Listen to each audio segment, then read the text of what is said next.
So, I'm 24 years old, and a few months ago, I landed this new job as an auditor at a mid-sized company.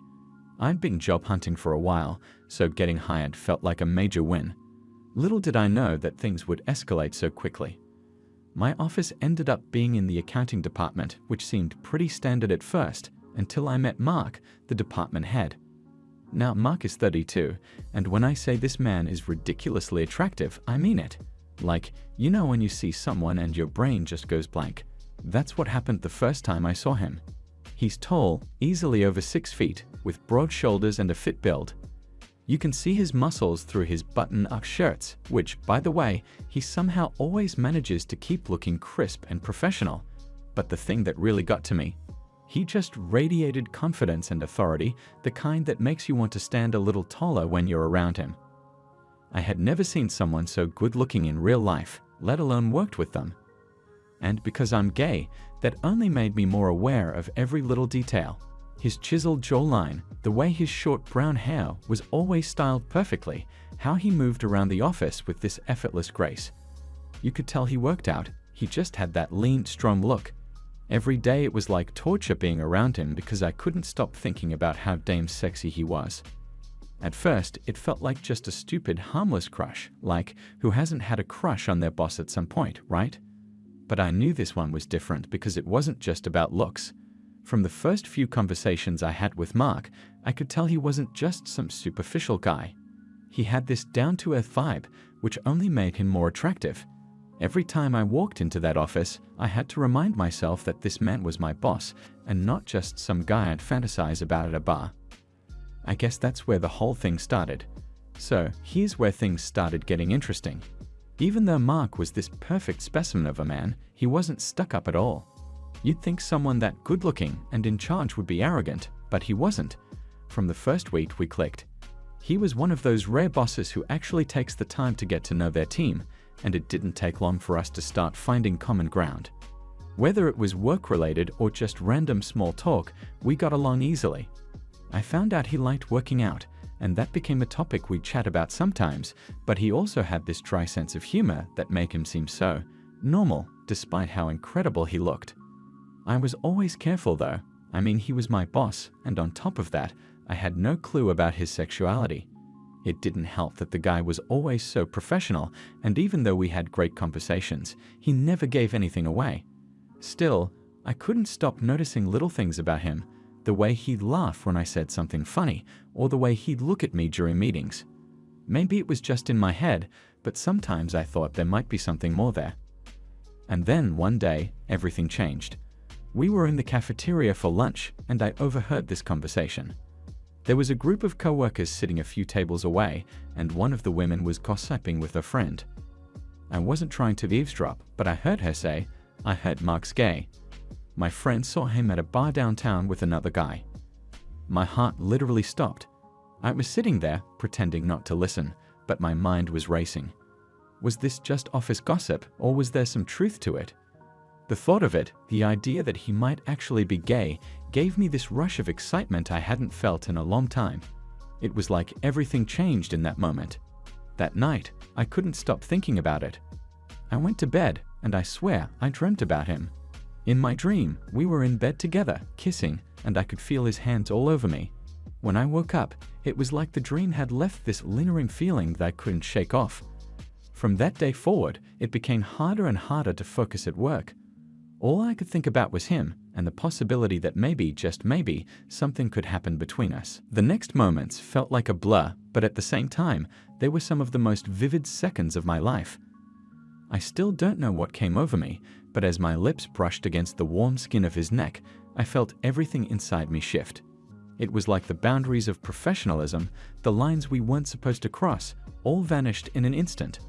My heart was pounding in my ears, adrenaline rushing through my veins, but I didn't stop. Mark still wasn't saying anything, and for some reason, that only fueled me. He wasn't pushing me away, wasn't telling me to stop, and that felt like permission.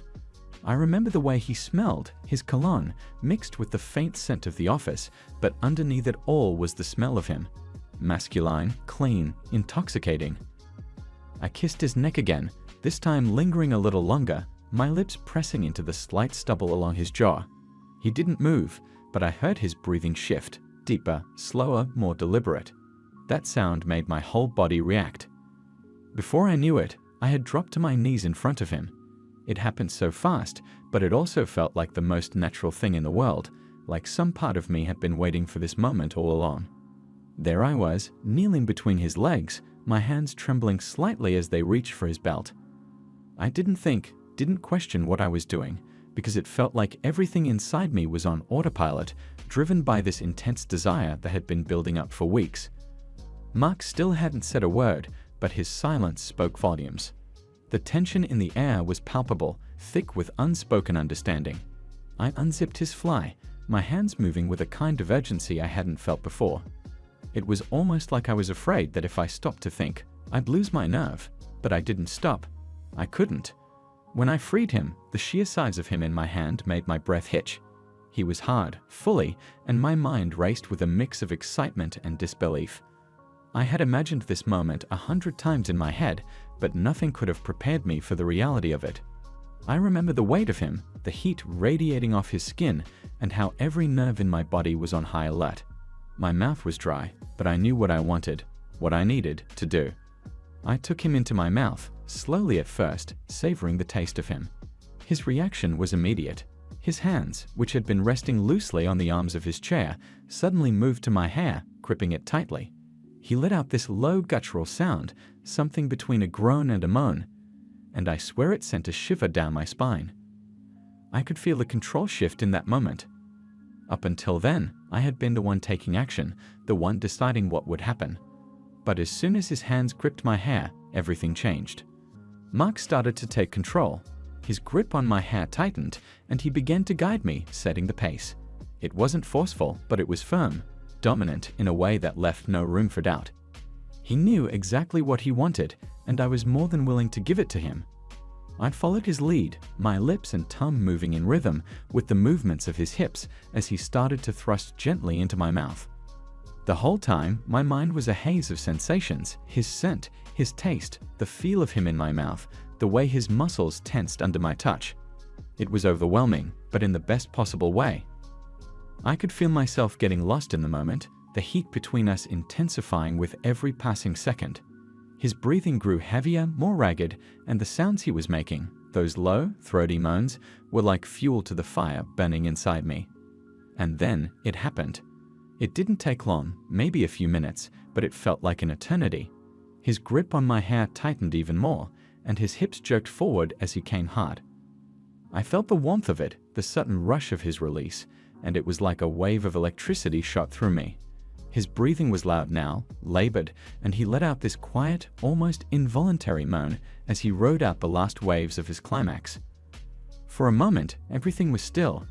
I knelt there in front of him, my heart still pounding, my body buzzing with the aftereffects of what had just happened. My mind was spinning, trying to process it all, the fact that this had actually happened, that I had just done this with my boss in his office. I was in a state of shock, but at the same time, I felt this overwhelming sense of exhilaration. It was like nothing I had ever experienced before. Mark slowly loosened his grip on my hair, his hands falling to his sides as he caught his breath. I stayed there, unsure of what to do next. Part of me wanted to stand up and say something, but another part of me just wanted to bask in the aftermath of what had just transpired. After what felt like an eternity, Mark finally spoke.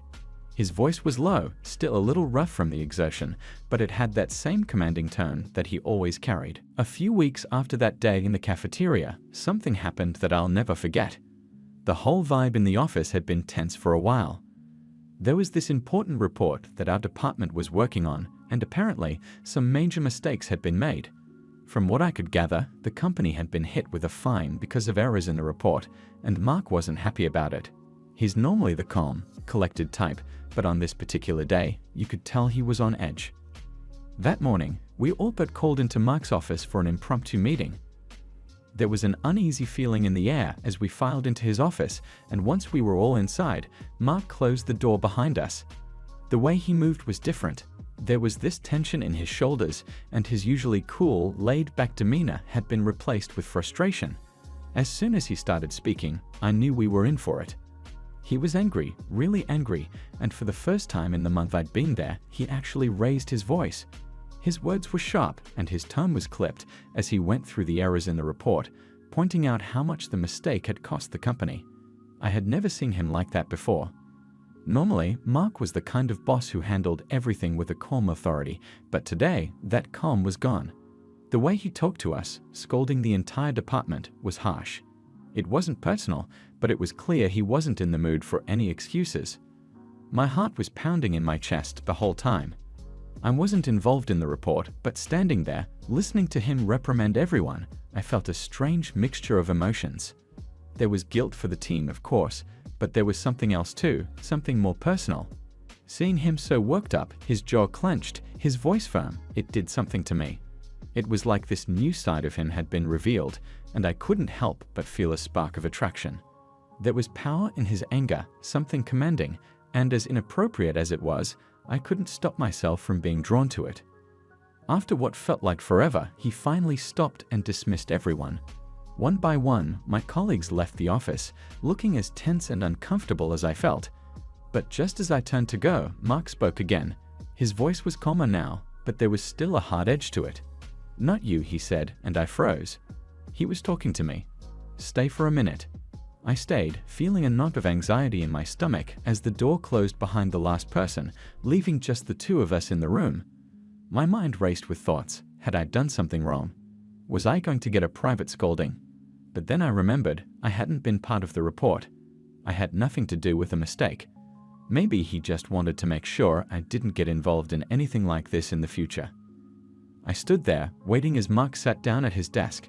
He let out a heavy sigh, rubbing his forehead with one hand before looking up at me. His eyes were softer now, less angry, but still filled with that same intensity. "I know you weren't part of the report," he said, his voice quieter now. "But I want to make sure nothing like this happens again. I need everyone in the department to be on top of their game." I nodded, feeling both relieved and a little guilty that I hadn't been involved in the fiasco. He turned his chair around, facing the window now, and for a moment, it seemed like he was done. But then something inside me shifted. Maybe it was the tension in the air, or maybe it was just that I'd been holding back my feelings for so long, but before I knew what I was doing, I walked up behind him. His back was still to me, his shoulders tense, and I don't know why, but I reached out and placed my hands on his shoulders. At first, I thought he'd pull away or tell me to stop, but he didn't. His body stiffened for a moment, but then he let out this soft sigh, and I felt him relax under my touch. My heart was racing. I knew this was wrong, so wrong, but I couldn't stop. I started massaging his shoulders, gently kneading the knots of tension there. He didn't say anything, but I could feel him slowly melting into the sensation, his muscles loosening under my hands. His breathing became more even, and the room felt charged with something unspoken. The more he relaxed, the bolder I became. My hands moved lower, down his back, and I could feel every muscle beneath his shirt. The closeness of it, the intimacy of the moment, made the butterflies in my stomach go wild. And then, I don't know what came over me. I don't remember thinking about it or making a conscious decision to do it, but suddenly, I leaned forward and pressed my lips to his neck. The scent of his cologne filled my senses, something dark and woodsy, and for a second, everything else disappeared. I was overwhelmed by the closeness, by the feel of his skin under my lips. He didn't move, didn't pull away, and that only encouraged me more. "That was great," he said, and for a second, I thought that maybe this could be the start of something more. But then he continued, "But this can never happen again. Not here, not at work." His words hit me like a bucket of cold water. I nodded, still on my knees, feeling a strange mix of satisfaction and disappointment. It was clear that to him, this was just a one-time thing, a moment of weakness or indulgence. Whatever it wasn't going to happen again, at least not in the office.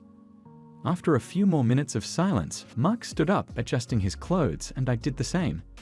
The atmosphere in the room had shifted.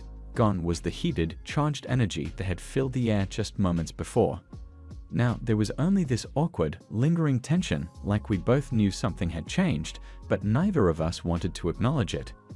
I left his office feeling dazed, my mind replaying the events over and over again. The thrill of what had just happened still lingered, but there was also a sense of finality to it. Mark had made it clear that this was a one-time thing, at least in the office, but something told me that this wasn't the end. Far from it. The days that followed that intense moment in Mark's office were a mix of excitement, confusion, and anticipation. I tried to keep my cool at work, but honestly, it was impossible to focus.